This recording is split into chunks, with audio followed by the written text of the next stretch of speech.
Bonjour et bienvenue pour un entretien exceptionnel sur France 24. Nous recevons aujourd'hui Lakhdar Boumedienne. Lakhdar Boumedienne, bonjour. Bonjour. Vous êtes un citoyen algérien de 42 ans, père de famille, père de deux jeunes filles. Pendant 7 ans, de 2002 à 2009, vous avez été le matricule 10005 du camp de détention de Guantanamo aux États-Unis. Donc vous avez été libéré le 15 mai dernier pour être accueilli en France. Ma première question sera toute simple. Comment allez-vous, Monsieur Boumedienne? Je crois que je vais très bien. Merci pour cette question. Je crois que tout va bien. Ma tête est en ordre après. Depuis que je suis arrivé en France le 15 mai, entre le 15 mai et jusqu'à aujourd'hui, ça fait une très grande différence. Donc je peux manger, je peux dormir normalement. J'essaye de poursuivre ma vie normale. Mais le voyage, le rapatriement de Guantanamo à Paris avait été douloureux. Oui, c'est très difficile. C'était très difficile parce que ça durait 9 heures sans aucun arrêt.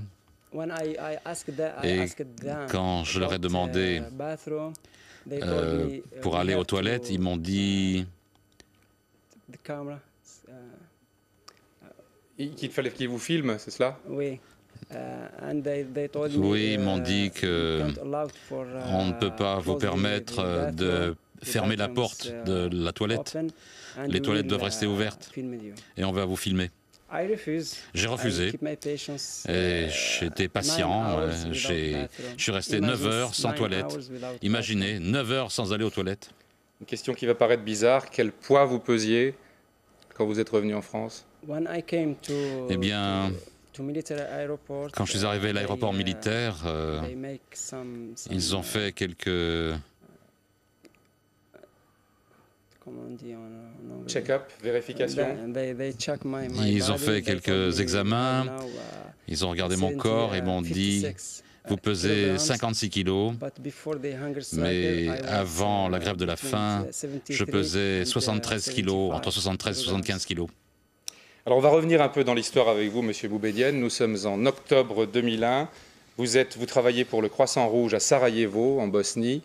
Vous êtes arrêté avec 5 autres citoyens bosno-algériens accusés de fomenter un complot contre l'ambassade des États-Unis à Sarajevo.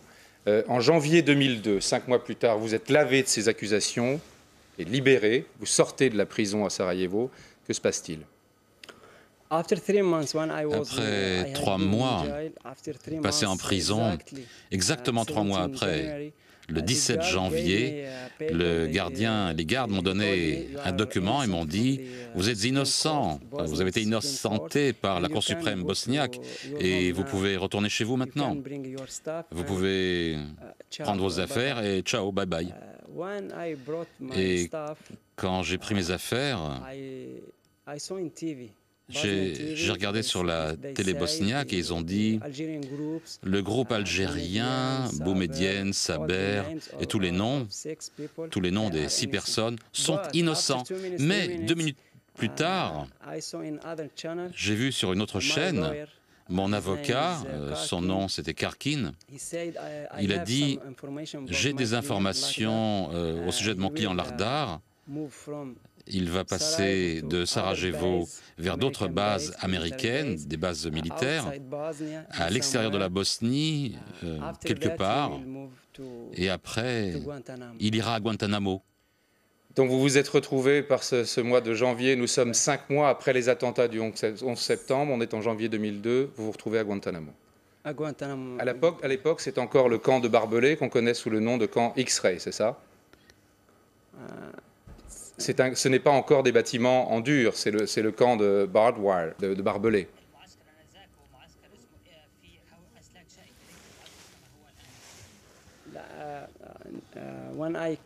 Quand je suis arrivé là-bas, le camp, c'était le camp X-Ray, rayon X. C'est des cellules très simples. On ne pouvait pas se protéger du soleil, de la chaleur. Il n'y avait pas de WC. Tout ça a été